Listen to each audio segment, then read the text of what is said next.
Mga minamahal ko pong kababayan, sa mga nagdaang araw, nasasaksihan natin ang patuloy na tensyon at digmaan sa Middle East. Bagamat malayo ito sa ating bansa, alam natin ang mga ganitong pangyayari ay may epekto sa buong mundo, lalo na sa ekonomiya at sa pagtaas ng presyo ng langis na direktang nararanasan ng bawat pamilyang Pilipino. Nararamdaman po namin na mayroon tayong takot at pangamba. Dahil kapag tumaas ang presyo ng langis, kasunod nito ang pagtaas ng pamasahe, presyo ng pagkain, at iba pang pangunahing pangangailangan. Dama po nating lahat ito ng mga manggagawa, ng mga magulang na nagtatrabaho para sa kanilang pamilya, at sa bawat Pilipinong nagsisikap mabuhay ng may dangal.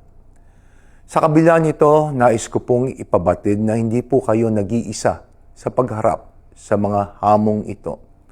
Ang kapulungan ng mga kinatawan po ay patuloy na ginagampanan ang mandato nitong pangalagaan ng kapakanan ng sambayan ng Pilipino. Kasama po ang aking kapwa mambabatas at ng iba't ibang mga komite, kami po ay walang humpay na magsusulong ng mga priority bills at mga hakbang na makakatulong upang mapagaan ang epekto ng mga pangdaigdigang krisis sa ating mga kababayan.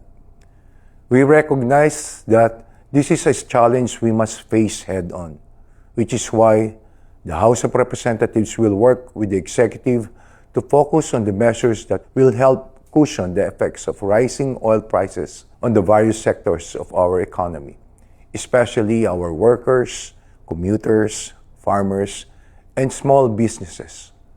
Masugid po nating pagtutuunan ng pansin ang mga batas at patakaran na magpapalakas sa ating ekonomiya, magpoprotekta sa kabuhayan ng ating mga mamamayan, at magtitiyak ng kaginhawaan at kaligtasan ng taong bayan. Sa kasaysayan ng ating bansa, maraming beses na po tayong nakaranas ng mga pagsubok, mga bagyo, krisis at mga pangyayaring tila wala sa ating kontrol. We have confronted challenging moments before, and each time the strength and unity of the Filipino people have carried us through. Napatunayan na po natin na kapag tayo ay nagbubuklod-buklod at nagmamalasakit sa isa't isa, walang hamon na hindi natin kayang lampasan. Mga kababayan, buong puso ko pong ipinararating sa inyo na patuloy pong kikilos ang inyong pamahalaan. Patuloy pong magtatrabaho ang inyong kongreso at patuloy po nating pangangalagaan ang bawat Pilipino. Dumaan man ang mga problema, ang tunay na lakas ng Pilipinas ay nasa tapang, pagkakaunawaan at pagkakaisa ng sambayanan. Kagaya po ng maraming balakid ng ating nalampasan, makakaasa po kayong magkakasama nating haharapin ang hamong ito at magkakasama rin tayong babangon ng mas malakas, mas payapa at mas panatag ang loob para sa kinabukasan ng ating bayan.